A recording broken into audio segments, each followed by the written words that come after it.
चलित वर्ष कटक जिलार विभिन्न शैवपीठ ठारू आरंभ कर मां मंदिर में बड़ धूमधाम पालित होउछि मकर पर्व, जार झलक आठगड़र तिगिरिया बांकी सीमांत रही मां बड़बंधिया पीठरे देखा मिली। एठारे स्वतंत्र नीतिकांति चली मां पूजा अर्चना। सेपटे मेला पड़िया लगी उठा दोकानी भिड़। मेलारे देखा मिलूँ ग्रामांचल हाथ तियारी घरकरण सामग्री। यह मेला 3 दिन धरी चालू रहिबो। जनगहली को दृष्टि रखी उभय बांकी आठगड़ तिगिरिया प्रशासन पक्षर व्यापक बंदोबस्त करा जायछि। आज होछि पवित्र मकर संक्रांति। मो समस्त को अभिनंदन और शुभेच्छा ज्ञापन करुछि। आज आम आठगड़ तिगिरिया निर्वाचन मंडली माँ बड़बंधियाणी जोटा कि एभली माँ अच्छा प्रत्यक्ष माँ जो भक्त बा श्रद्धालुटी आसे जहाँ मानसिक रखे ता पूर्ण हुए। एवं आज एठी लक्षाधिक लोक समागम होती एवं एठी जहाँ विकास दरकार आम भारतीय जनता पार्टी आम सरकार आसी बांकीर जे बीजेपी विधायक प्रार्थी अच्छा तुषारकांत चक्रवर्ती से एमपी को कही आमर भर्तरी सांसद जे अच्छा सांसद श्री भर्तरी महताब को अनुरोध कर लैंड पैसा देइछंती जोटा कि कार्यक्रम आरंभ होइछि। निश्चित भाव में माँ विकास जहाँ दरकार आम सरकार अच्छी आर वर्ष जो यात्रा हम ता पूर्वर एठी विकास करा जिवो।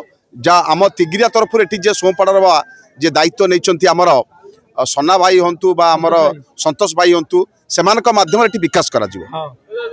देखंतु वास्तव कथा एटा जोटा कि गमनागमन सुविधा एक्चुअली असुविधा अच्छे।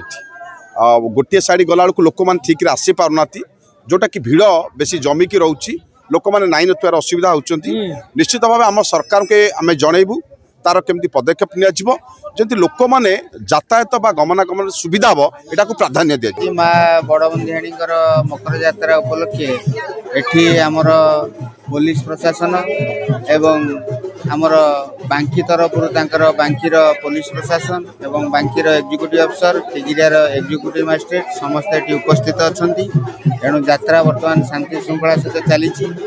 यात्रा आमर संध्या सुधा कंप्लीट हम। तेणु संध्या बेले एठी कौन प्रकार प्रोग्राम नहीं और बर्तमान सुधा शांति श्रृंखला यात्रा चली। आमर पुलिस तरफ शांति श्रृंखला चलती किसी असुविधा है। अत्यंत अलौकिक घटना कहले भी कमी पड़ीज कारण एठी माँ बड़बंधियाणी जो महिमा तांकर जो प्रचार प्रसार लोक मानकर तांको प्रति जो भक्ति ए भाव एटी देखिले आपण जानि परिबे। एटी जेतिकीटा बाट एटी संजोग समष्टि होईची को रास्ता रे फांका नै लोक जाम।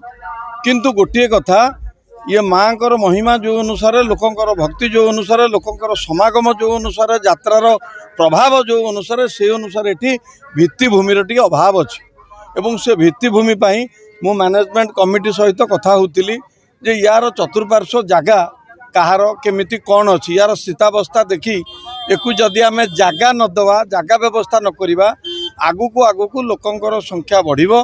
बढ़ले एठी जो अनुसार आयोजन आयोजक माने करूछंदी ठीक भाव में परिचालना हवा कष्ट हम। ये यात्रा परंपरागत अनुसार अनुष्ठित होची जेहेतु ये बड़बंधियाणी प्रत्यक्ष ठाकुराणी ये समग्र तिगिरिया ब्लॉक आ बांकी ब्लॉक गोटे पेंठास्थली संगम स्थली। एठी सब वर्ष हजार हजार दर्शक ये यात्रा को उपभोग करने को आसती। बहुत खुशी लगे एवं बहुत खुशी लगुच ये यात्रा एत जनसमागम देखी। एटी समस्त प्रकार यात्री तांकर समस्त कार्य को संपादन करने ये आसिक एकाठी हुंती एवं बहुत खुशी रे एठू यात्रा देखि सारा पर फेरी जाती। माँ बड़बंधियाणी कथा कहले सरबनी जोटा कि माँ प्रत्यक्ष ठाकुराणी समस्ते सुविधा असुविधा जहाँ थी मानसिक थी समस्ते ये आसिक मानसिक करेंगे। मकर संक्रांति को आसिक मानसिक पूरण होते से व्यक्ति जहाँ मानसिक थी से दान कर किए कुकुड़ा किए छेली सी ये छाड़ती। प्राय बहु संख्यक कुकुड़ा बर्तमान सुधा यही साहाड़ा गछरे बास करुँच।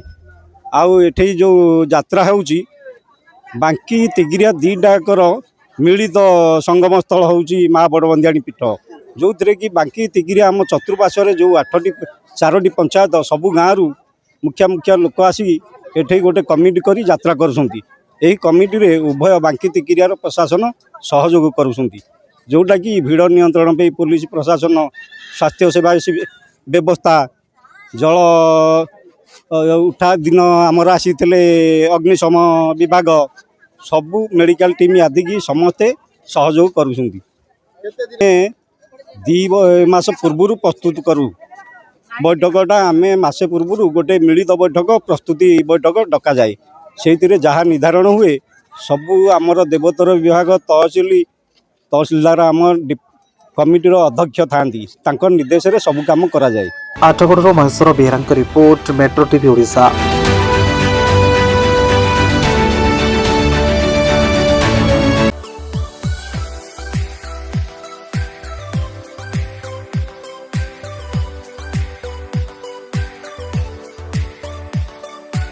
हॉलमार्क ऑर्नामेंट्स स्वप्नरू सत जाए।